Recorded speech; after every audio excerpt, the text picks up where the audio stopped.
దేవుని పరిశుద్ధ గ్రంథమైన బైబిల్లో నుంచి యోహాను సువార్త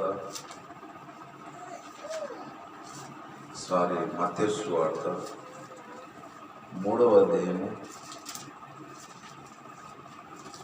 మత్తయి సువార్త 3వ అధ్యాయము 2వ వచనం నుంచి చదువుతున్నాం. పరలోక రాజ్యము సమీపించి ఉన్నది, పరలోక రాజ్యము సమీపించి ఉన్నది, మారు మనసు పొందుడని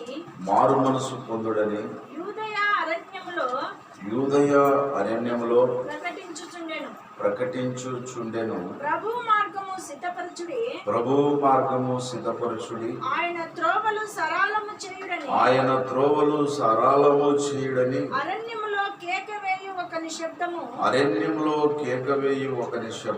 అని ప్రవక్త అయిన యెషయా ద్వారా చెప్పబడిన వాడితడే. ఈ యోహాను చాలు. దేవునికి మహిమ కలుగుగాక. చిన్న ప్రార్థన చేసుకొని వాక్య సందేశంలోనికి ముందుకు సాగుదాం. అందరు కళ్ళు మూసుకోండి, ఏకీభవించండి, ప్రార్థన చేసుకున్నాం.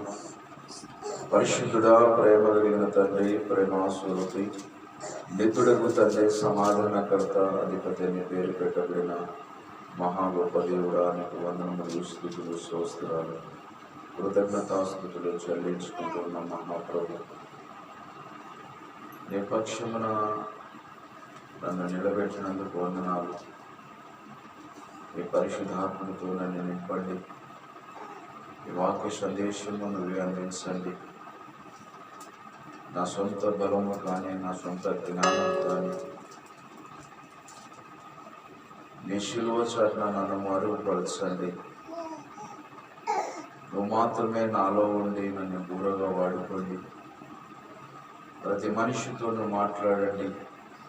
ప్రతి మనిషికి మారు మనసును, రక్షణ, ఆనందంలో కలగజేసి పరలోకానికి నువ్వే సిద్ధపరచును. మహిమకును వినిచున్న నీ బిడ్డలందరినీ కూడా దీవించి పరలోకానికి సిద్ధపరచిన యేసు నామములో స్తుతించుకుంటున్నాం తండ్రి, ఆమేన్.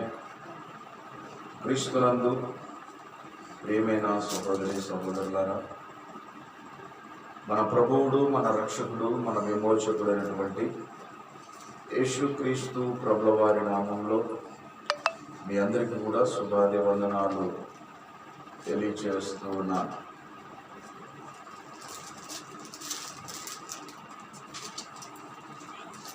అందరూ బాగున్నారు కదమ్మా? దేవునికి మహిమ కలుగును గాక. మన అంశం ఏమిటంటే పేతురు 5 ఆత్మీయ అనుభవములు. చదువుకున్నటువంటి లేఖన భాగాన్ని మనము జాగ్రత్తగా గమనిస్తే